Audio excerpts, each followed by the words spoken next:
Chaney and Browning now begin a true artistic marriage. Chaney will give life and flesh to Browning's dark and complex macabre visions, which usually feature a carnival background imagination. They are kindred spirits. And as I mentioned, this is a true artistic marriage. All right, let's get into their first film for MGM, The Unholy Three. This is 1925. This is the first in their remarkable series of films for MGM.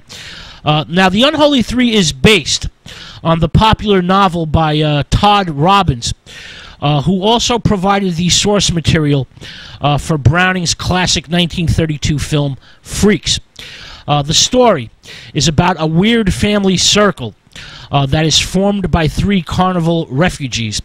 You have Chaney, a ventriloquist in drag, as Granny. Victor McLaughlin, the great character actor, is the moronic strongman, who is the son-in-law. And you have Harry Earls, a really, really good actor. He's the malevolent midget posing as a baby. Now, the Unholy Three, this unique family, runs a pet shop as a cover for their ingenious criminal activities. Chaney's ventriloquist provides voices for parrots. He provides voices for birds. He makes them sing in the shop. And the wealthy people who buy them, well, these birds don't sing at home, so they call the shop to complain.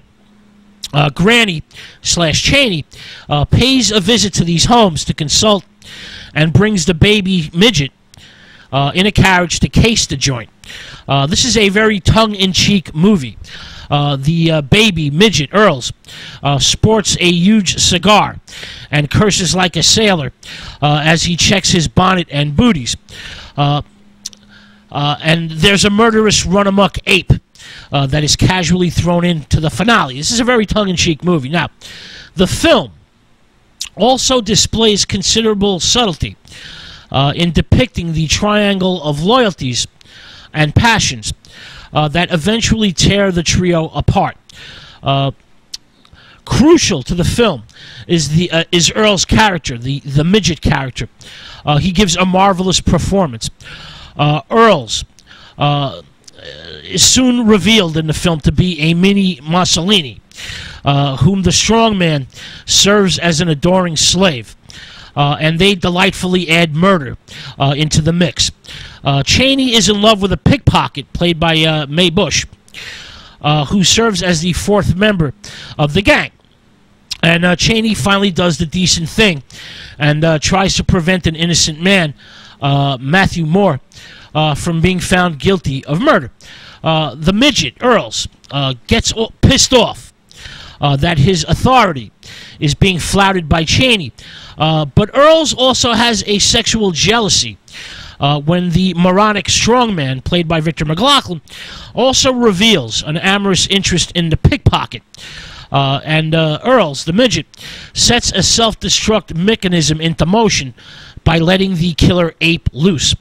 The Unholy Three, the silent version from 1925, is a truly remarkable and unique film that manages to transform a preposterous premise and irrational narrative into convincing entertainment through cinematic skill, not plausibility. Now, The Unholy Three is a mega hit for MGM. Chaney and Browning follow up The Unholy Three with two outlandish melodramas that offered the movie-going public colorfully grotesque characterizations by Chaney. The Black Bird, 1926, which is a very clever film in which Chaney plays a tough Cockney criminal, doubling in disguise as the crippled clergyman / bishop of Limehouse. Chaney again plays a dual role, an alter ego. The film has a darkly controlled ambiance. There's dimly lit sets. There's no sky, there's no trees, there's no sunshine. There's shadowy walls and silhouette bathed in chiaroscuro lighting. Lots of relentless quick change transformations happen in the film, usually behind slamming doors. All right. The Road to Mandalay, 1926. Chaney in this movie is Singapore Joe, a one-eyed, hideously pockmarked brothel keeper whose daughter is raised in a convent. The film is a mixture of exotic locales, criminality, secret identity, physical anomaly, and love triangles. The Road to Mandalay is a literary and dramatic interpretation of Freudian theory, incestuous psychosexual desire between the father and daughter run through the film. The censors go nuts.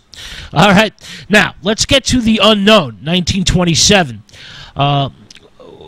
This is a perfectly constructed torture tale infused with a sadomasochistic tone.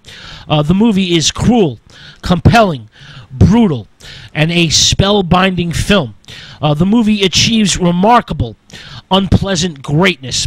The Unknown is the peak of the Chaney-Browning collaborations, and one of the most resplendently romantic and morbid movies ever made. Now, Chaney in the movie is Alonzo, the Armless Wonder, a Spanish circus performer who uses his feet to perform a knife-throwing act.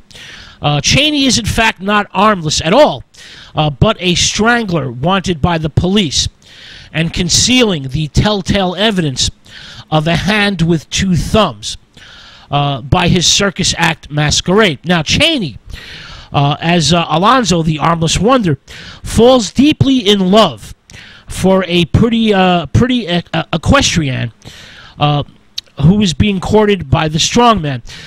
This is a very young Joan Crawford. Crawford is only 18 years old when she co-stars with Chaney in The Unknown. Crawford, in the movie, suffers from a neurotic condition. She cannot stand to be touched by a man. In a bizarre solution that smacks of self-emasculation, Chaney decides to have his arms amputated, blackmailing a reluctant doctor into performing the operation, only to discover upon his return that his love, Crawford, has managed to overcome her deeply rooted psychological block and fallen for the strongman, who's played by Norman Kerry. The Unknown is a tormented tale that's worthy of the theater of the absurd. The film is staged with an intensity and emotional directness that lifts the movie into areas of Greek tragedy and justifies the Grand Guignol ending. Chaney plans a splendid theatrical revenge / punishment for the strongman by speeding up the treadmills on which two huge cart horses pit their strength against the strongman as part of the strongman's act. Chaney changes his mind at the last minute, slips, and is trampled to death before achieving a vengeance designed with poetic justice. Chaney wanted to pull his rival's arms from their sockets. The Unknown is one of the greatest silent movies ever made. It's unusual in its depths of darkness and its undertones of sexual phobias.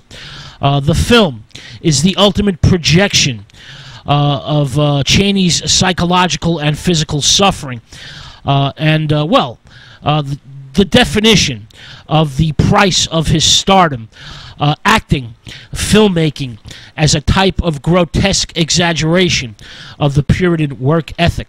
All right, let's move on to London After Midnight.